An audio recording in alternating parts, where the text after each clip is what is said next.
Hi guys, welcome back to my channel. Today I will be reading the story My Old Cat and the Computer, written by Tracy Reeder. Let's start.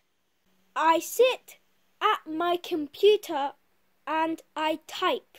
My old cat comes into the room. He comes into the room and jumps onto my lap. He jumps up onto my lap and starts to purr. He starts to purr and plays with my keyboard.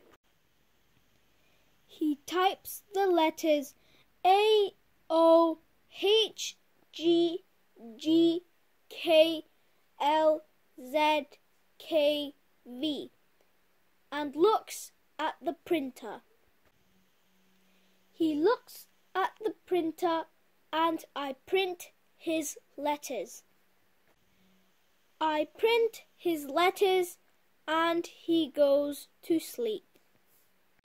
Thanks for watching, guys. Remember to like, subscribe and press the bell button to receive the latest notifications about my lessons. Bye!